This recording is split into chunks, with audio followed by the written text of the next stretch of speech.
até Governador Valadares, depois eu vou até Colatina, porque nós estamos diante, talvez, do maior desastre que afeta uma região, uma grande região do país. A partir da ruptura das barragens, tanto de dejeitos como de água, lá em Mariana, esses dejeitos e a água, que vira uma lama, compromete uma grande bacia, que é a bacia do Rio Doce. Esse comprometimento afetou, primeiro, aquilo que nós mais lamentamos, vidas humanas. Depois, afetou o patrimônio das pessoas, as moradias, as casas. Também afetou empresas, negócios. E isso não foi só em Mariana, mas é ao longo de todo o Rio. E o que se vê nesse trajeto é algo que, de fato, faz doer o coração. E percebe-se que tem algumas das cidades que estão na margem desse rio, que são bastante significativas em termos de população.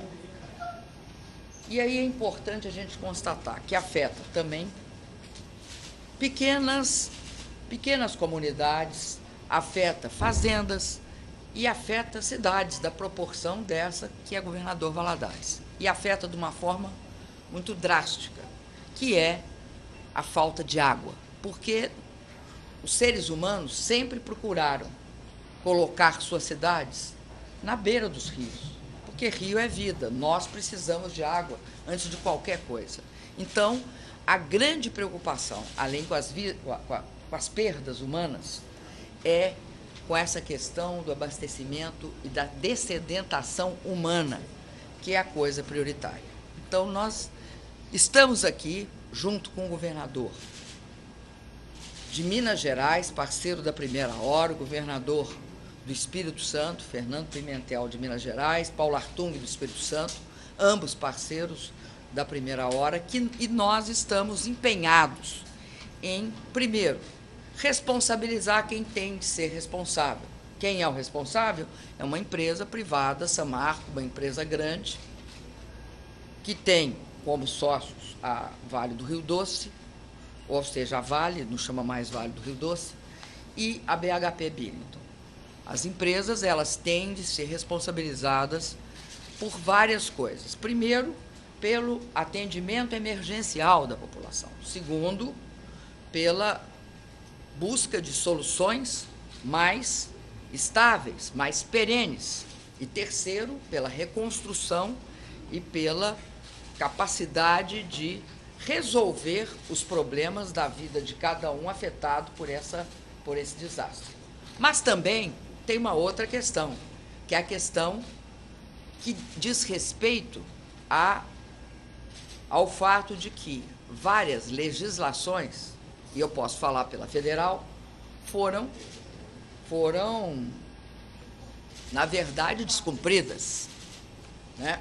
Daí porque nós demos uma multa preliminar, porque o que nós podemos fazer, o governo federal, diante da legislação vigente? Primeiro, multas. Segundo, indenização. Terceiro, procurar também ser ressarcido os custos de reconstrução e os custos que digam respeito a todas as atividades que foram cessadas ou interrompidas. Então, em termos de multas, a multa preliminar que nós estamos dando monta 250 milhões de reais.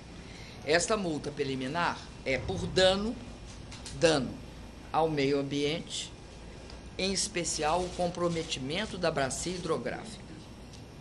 É multa por segurança de barragem de rejeitos. Multa por interrupção de atividade... não, estou falando errado, gente, espera lá, me confundi. A multa, essas são as possibilidades de multas. Eu posso multar por dano ao meio ambiente, comprometimento do fornecimento de toda a bacia hidrográfica e todas as consequências, por segurança de barragens, né? por interrupção de atividade que afeta a produção de energia elétrica, por dano ao patrimônio cultural, por dano ao patrimônio público. Eu posso também pedir indenização por também vários danos. E posso também pedir, como eu disse, ressarcimento dos custos. Quais são as multas ambientais preliminares que nós estamos dando, que montam 250 milhões de reais? Causar poluição de rios, provocando danos à saúde humana. Tornar, aliás, área urbana ou rural imprópria para ocupação humana. Terceiro, causar poluição hídrica que leve à interrupção de abastecimento público de água. Quarto, lançar resíduos em desacordo com os padrões de qualidade exigidos em lei. E quinto, provocar emissão de efluentes ou carreamento de materiais que provoquem dano à biodiversidade. Essas multas são preliminares.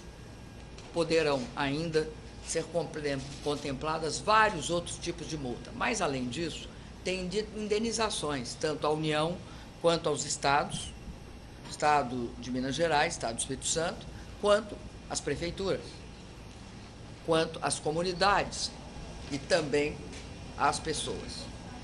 Além disso, eu queria dizer que nós estamos fazendo aqui um grande esforço para recuperar o mais rápido possível. Fizemos gestões juntamente com os governadores, junto à empresa, a Samarco, no sentido de que nós queremos que esteja aqui uma equipe permanente da São Marcos para garantir não só o atendimento emergencial da cidade, mas também esse mais perene, que seria, na verdade, um sistema de adutora de engate rápido, que é um sistema de adutor de engate que é do rio Suaçuí, pequeno por gravidade até aqui a cidade. E queremos também, né, no caso aqui de Governador Valadares, que os municípios em torno sejam atendidos. E eu queria aqui também destacar uma questão que para mim é muito importante, que é a questão de Mariana e das populações lá atingidas, principalmente Mariana. Por que eu destaco tanto Mariana? Porque lá houve perda de vidas humanas, né? E se tem uma coisa que não pode ser ressarcida, é a vida humana. Mas nós vamos ter de continuar, e as pessoas, as famílias, eu queria manifestar a minha imensa solidariedade. E queria dizer para vocês uma outra questão. Daqui eu vou lá para Colatina. A onda não chegou ainda em Colatina, né? Então, o que nós tentaremos fazer em Colatina é, antevendo a possibilidade da chegada, tomar também lá todas as providências cabíveis. Eu vou deixar aqui o secretário nacional de Defesa Civil. Ele vai integrar a Comissão de Gestão Permanente da Crise, que está organizada pela prefeita Elisa, por todos os integrantes da Defesa Civil do município, pelos representantes aqui do governo, do governador Pimentel, juntamente com a Copasa e os demais órgãos de defesa civil também do Estado. E a nossa ação é uma ação conjunta de parceria e cooperada. Se nós todos nos integrarmos e fizermos uma ação comum, né, nós sairemos dessa situação de crise mais rápido. Porque, na verdade, o nosso objetivo maior vai ser recuperar o Rio Doce. O Rio Doce é o sinônimo de vida da região. O Rio Doce é essa bacia fantástica que tem um nome extremamente sugestivo, que é doce, e que nós não vamos deixar que ele fique marrom, ou esse marrom alaranjado, que ele está hoje, que é o marrom da lama.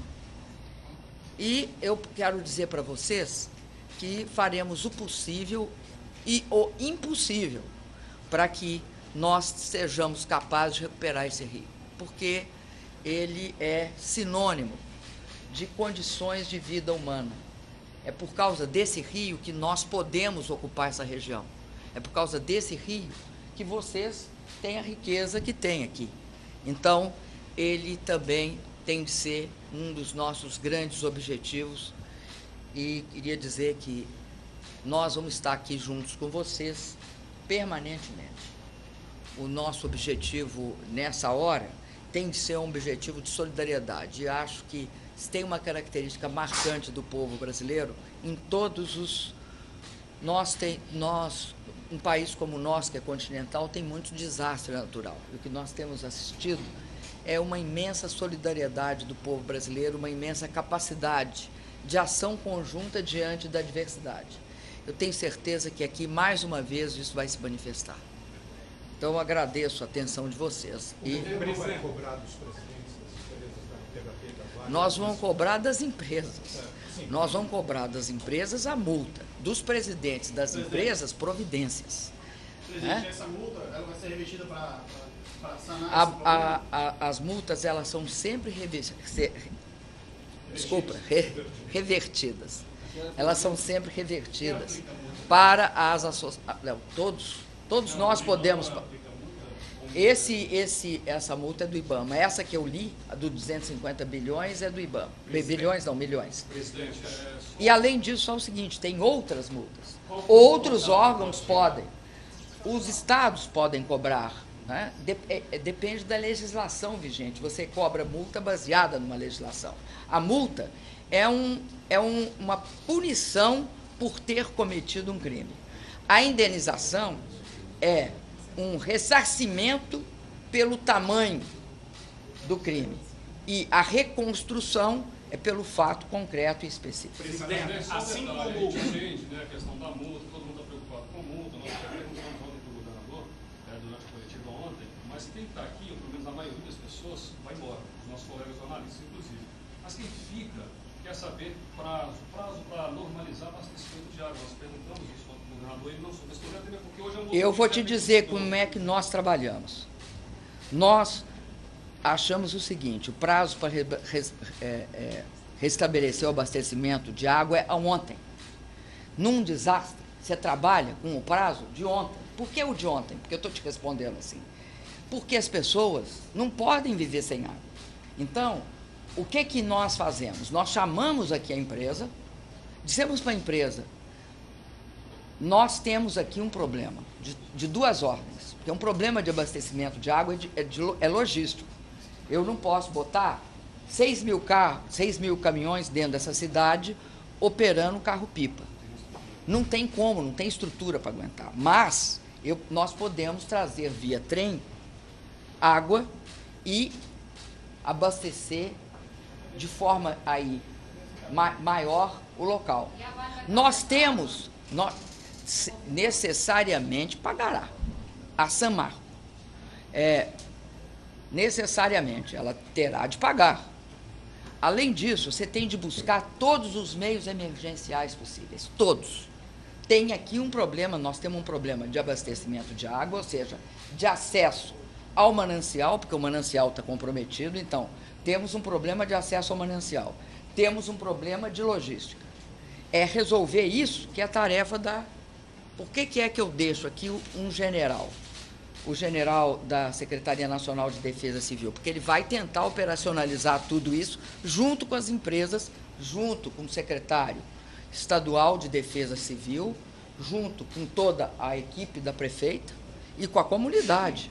Todo mundo participa nessa. E nós temos de resolver o problema ontem. Depois, você tem de buscar aquela situação mais rápida que te resolve o problema de uma forma mais perene.